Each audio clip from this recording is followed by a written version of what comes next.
Well, welcome everybody. First of all, I'd like to acknowledge that this Magic Latin show is coming to you this evening from the lands of the Biunial and Mungri people, and we respect their elders, past, present and emerging. So this show that you're about to experience is all about this bit of apparatus here. This is a Newton & Co Magic Latin built in about the 1890s in London by the opticians who were opticians to Queen Victoria. So I call it an optical pulpit because its job is to persuade you. So it's bringing together mahogany, brass and what's the other thing? Light, to project these things here, which are Magic Latin slides. And we're going to do two stories for you today. One story was photographed behind a factory wall in Notting Hill in London. The other story was photographed behind a factory wall in Holmouth in West Yorkshire. And they were photographed to illustrate poems. And they put together the poem and the set of slides, and they were exported around the Anglophonic world. So when they came to wherever they were exported to, they were activated by musicians and by elocutionists. So they were like a multimedia package. So with a set of slides and with a poem and with this apparatus, you're able to produce an experience wherever you went. But crucial to the experience, and not only this, but those guys over there. The human voice was crucial, the lungs, the capacity of the human voice, and most of the people who were doing the recitations were in fact women.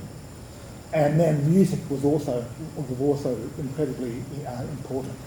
So we're doing two poems for you this evening. One of the poems I've tracked around Australia through Trove, and in Yakadanda, the audience there listened in breathless attention. So I expect you guys to listen in breathless attention. And that was in 1892. And in 1895, in Toowoomba, the audience's minds were indelibly impressed. And so I think once you've experienced Rachael Thoms, Alexander Hunter and Charles Martyn, your minds are going to be indelibly impressed as well. So we'll start first of all, with the first.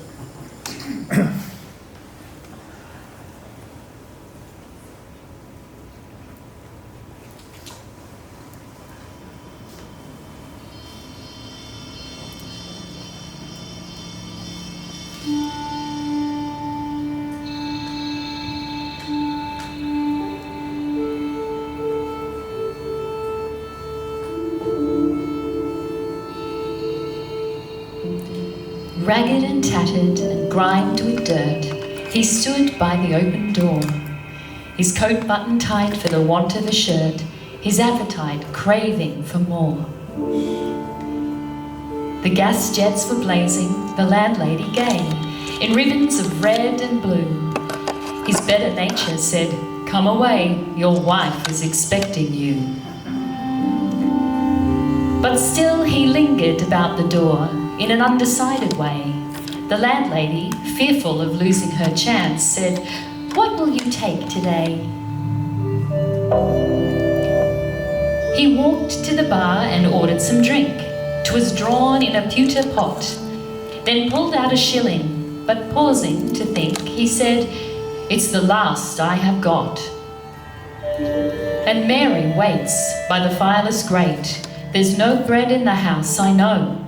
I'll have this drink at any rate, and then straight home I'll go.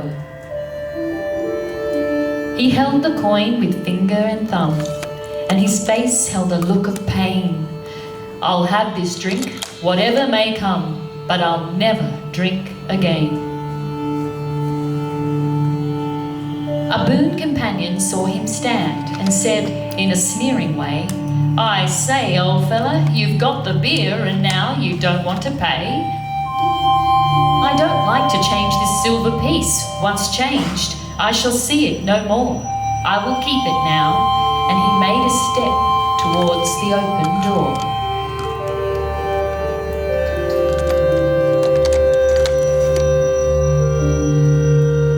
The landlady laughed. "Come, drink your beer and give the shilling to me. won't get better by standing here. It's losing its head now, I see. No, no, it is I am losing my head for the sake of this silver bright. You must trust me for this drink, he said. I will keep my shilling tonight. The landlady answered, we can't give trust when you've got the money to pay. And why, or a shilling, make such a fuss? You'll have another someday.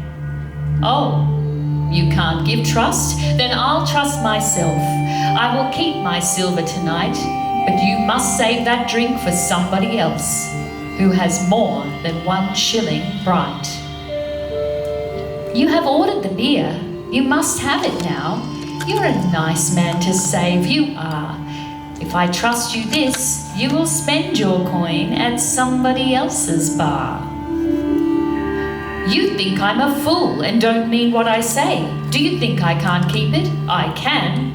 I'll drink no more liquor from this very day. For the future, I'll act like a man. He strode with firm steps from the public house bar, still clutching his shilling bright. I've kept it, he said. I'll go straight home and cheer up poor Mary tonight.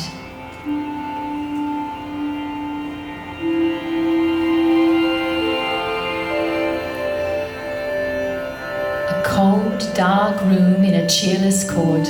No fire in the tiny grate, where, huddled together to keep them warm, the wife and the children wait. They wait and watch in the gathering gloom, and the night comes on apace, and the mother sings sweet songs that she oft sang in a happier place.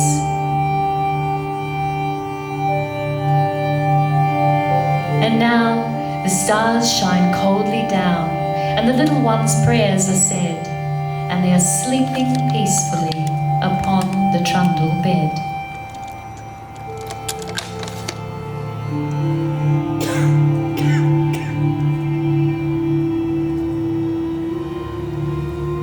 The mother sits with her eyes half closed and dreams of the days gone by, when her heart was light and the days were bright as the sun in the noonday sky.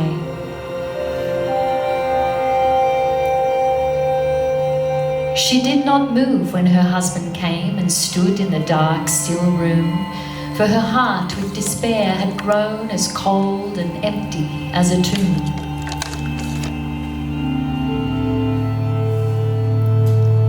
But she felt his hand on her shoulder laid, and he spoke in a kindly tone. It was very thoughtless to leave you here so many hours alone. It has not always been so, you know. It shall not be so again. Forgive me, wife, for all the woe, the misery and pain. I went to the old blue boar tonight. They would not trust me a drain, so I have resolved to do the right and never drink again. I had a shilling, my very last. I would not change it there while you were here without a fire and the cupboard shelves all bare.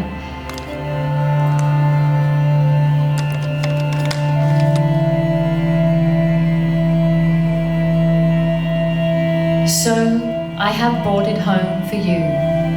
And he laid it on her knee. She did not speak a single word, but her eyes gleamed wistfully.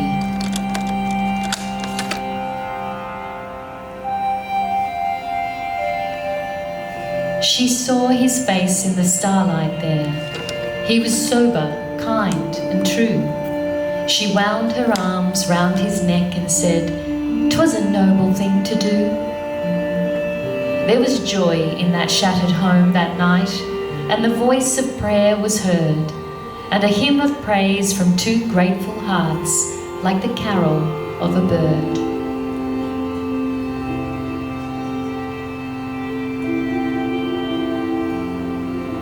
The years roll on, and the vow then made grew stronger as time went past. Oh, that all those who read this tale at the beer house had spent their last.